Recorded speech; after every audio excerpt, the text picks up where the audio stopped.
Welcome to the C3CyberClub training video. Hey guys, it's me Sean from C3CyberClub. This is our first video online tutorial for Platinum Art Sandbox for our video game design class.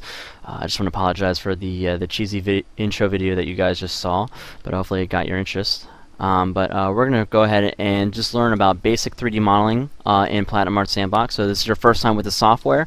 This is a great video to check out. So let's get started. The first thing we want to do is we want to actually get out of this level right here. This is one of the default levels that Platinum Art Sandbox starts you out with, but we're just going to make a brand new one from scratch. So what I'm going to do is go ahead and just press E on my keyboard. This brings up the edit mode, and it gives us a lot of different options. So we're going to go ahead and just press escape on your keyboard. And here we have a lot of various options right here. So if you don't press E, what you'll see is just some more basic options. So as long as you press E, you'll see new map, save map, which are very important for what we're doing right now.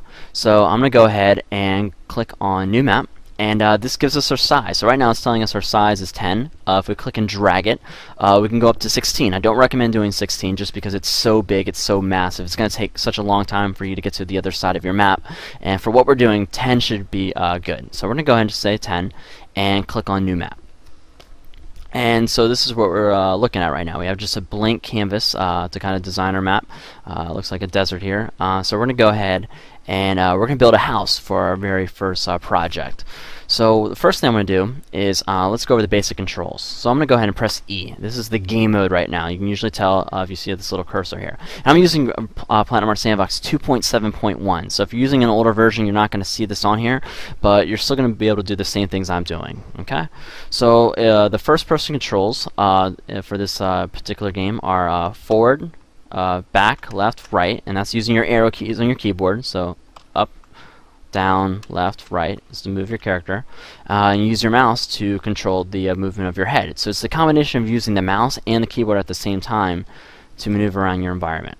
Okay. If you're used to first-person controls, you can also do W, A, S, and D to do the same exact thing.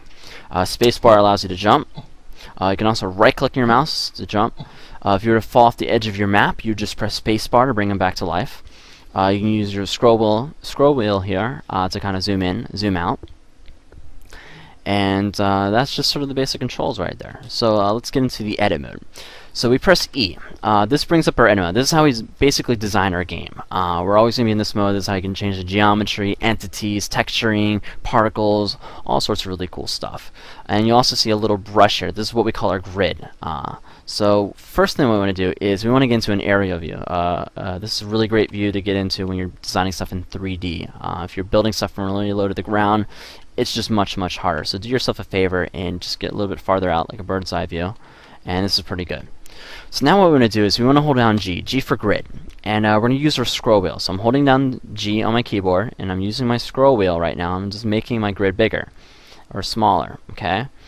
And you'll notice here on the left-hand side, some text here. It's green. It's like grid size 7. That's the size we want to work at. So size 7. So the first thing I want to do is I'm going to click and drag. I'm going to left-click on my mouse, and I'm going to make my house 3 grids wide and 2 grids long, just like that. And now that I have the area selected, I just let go of my mouse, and now I use my scroll wheel. I'm just going to move it up, and perfect. That's good. So we have something just like this. So now that you have something like this, we need to go ahead and we need to start carving out our house. So I want to go ahead and hold down G again, make my grid size a little bit smaller, and I'm going to do grid size 3. You don't want to do anything super small. The reason why is that the game's going to just take longer to load and process because you have all these little individual grids that you're using to model your environment. So as long as you don't have to go that small, I would probably just stick with something around size 3. I think that's the default. And what I'm going to do is I'm going to kind of select this area right here and I'm going to push it away. But there's 2 ways to do it. Either I can click and drag like this, and if you make a selection, you don't like it, just press spacebar. Kind of gets rid of it, just deselects it. We're going to carve away this wall right here. So what I need to do is I need to leave a little lip or an edge here. Okay, just like that. And I'm just going to kind of go over here and select it. Just like that. So there's a little bit of an edge here. Okay. Now another way to do it, which is much easier, is left clicking and right clicking. You can left click in your mouse And what you're going to do is go to the exact opposite side, which would be right over here. So here's the exact opposite side of my house. And I'm going to go ahead and right click on my mouse right here. So what it does is selects everything in between. It's much easier to select bigger areas. So make sure you do yourself a favor and just start sticking with that method. You'll start designing your levels much quicker.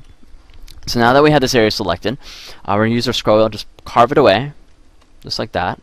And if we go too far, we have a little open skylight there. We'll kind of bring that back, so just use your scroll wheel. Perfect. Now what we want to do is build the rest of the wall, so we have a fourth wall right here. So I'm going to left click, right click on my mouse. There we go, here's my other wall. Alright, so we got all 4 walls, and now we need a place to we need a way to get inside the house, right? So let's go ahead and make a door. And here we go. So here's my selection for the door. Just push it away. And now I'm going to go ahead and press E to kind of test out what I just designed. And nice, very spacious. The walls are made out of dirt. The floor is made out of dirt. So I can't really recommend this as a 5-star hotel. But later on, when we start getting to texturing, we'll learn how to make our house a lot better looking and somewhere where somebody would want to live in. So let's get into some other modeling techniques before we even do that. So I'm going to go ahead and press E.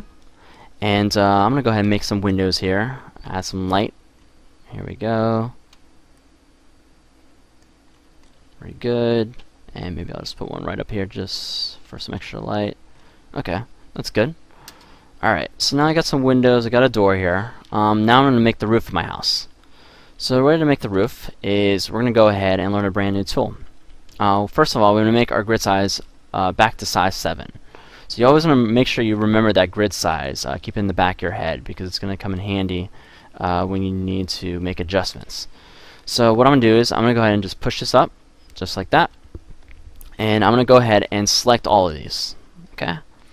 Now, what we're going to do is push in what we call the vertices, so these corners right here, so we can make sort of an edge slope, so we don't have just a standard box. So the way to do that is we hold down Q on our keyboard, and we're going to use our scroll wheel. So the first thing we're going to do is just kind of look here in the corner, the vertice or the edge that we're going to push in. So I'm going to go ahead and just look at it, and use my scroll wheel, and I'm just slowly pushing it back, just like that. So you push it back all the way. There we go. So that's one side. You notice it did it to everything else that was selected. So if you have multiple areas selected, it's going to push everything back at the same time. So we'll do the same thing on the other side. Push this away. So now we have a perfectly nice sloped edge. Pretty sweet. Now we'll do the same thing over here. So I'm going to go ahead and build up this wall. And it looks like a little bit of extra room right here. We'll get rid of that later on. And I'm going to go ahead and select this side. Now I'm going to go ahead and hold down Q, push away this corner, push that away this corner, and now got a perfectly nice smooth roof here. And I'm just going to kind of get rid of my wall here. I don't really need this right now. Let's go ahead and just select that, push it away. We're going to kind of build our wall right here, so everything's really nice and even. Perfect. Okay, so I go to edit mode, or I'm actually in game mode right now. Looks like things are looking pretty good. Alright, now I want to start maybe making some mountains outside here, out of my house. So this is another modeling technique. So what I'm going to do is I'm going to go ahead and just press H on my keyboard. You'll notice that my grid size turns green. That means we're in height map mode right now. So I can just go ahead, and I'm not going to even select any area. I'm just going to go ahead and use my scroll wheel, and I'm just sort of painting directly onto the terrain. So you're just painting where you want mountains at. Or I can push them down and make like a ditch. It's all up to you. Now these are kind of small, and it's going to take me forever just to really make mountains. So what I can do is I can make my grid size even bigger. So depending on the size of your grid will also affect the size of your mountains. So there we go, much bigger. There we go. Now, oops, now it looks like I made a mistake here. It looks like my mountain went right into my house. It's not very good. So what we need to do is we need to undo that. So we can press Z to undo, and you can keep pressing Z. I think it saves about 30 steps or so. And to prevent this from happening again, what we can do is we can make a selection and make our mountains just in that particular area. So now that I've made my selection here, I'm going to go ahead and press H. And now when I make mountains, they don't go past this little threshold right here. So this is really helpful if you don't want to affect the other sort of models that you have in the game. Also, it's helpful if you want to kind of make like a cave, and you have an area right here, maybe the side of our house. We want it to kind of be more a little organic in shape, so we can kind of just push out here, and now we have more of a sloped wall. Okay, just like that. But I'm going to go back to normal, so I'm going to go ahead and press Z to undo, and there we go. Okay. Now I'm going to go ahead into my house here. Let me just add one more detail. I'm going to go ahead and add, for example, like a desk. So I'm going to go ahead and make my grid size pretty small here because I'm going to make finer details. So I'm going to go ahead and just add a little area right here, push it up. I'm going to select the rest of it. So if you were to make, for example, a platform game like Mario, what you can do is you make floating platforms. So I just select the bottom of it, and I just push it away, and now you notice I have a floating platform. Pretty cool, and even jump on it too. Okay, but we're making a desk. So what I want to do is I'm going to go ahead and click on the corners here, kind of just push it down. We're making the legs of the table here, like that. And then one of the great things is we have these little guidelines that kind of tell us exactly where it's going to line up when it hits the ground here. So I'm going to just push it down, and let's just do it right here. Okay, so I have a nice little desk. It's a little big for me. Maybe we need to put maybe the human character in here. There we go. It's a little bit better. Not perfect. So now that I've made this furniture in the room here, I can actually copy it. So what I can do is select this corner, and what I'm going to do is select the very opposite side. So that would be actually over here, and actually on the bottom.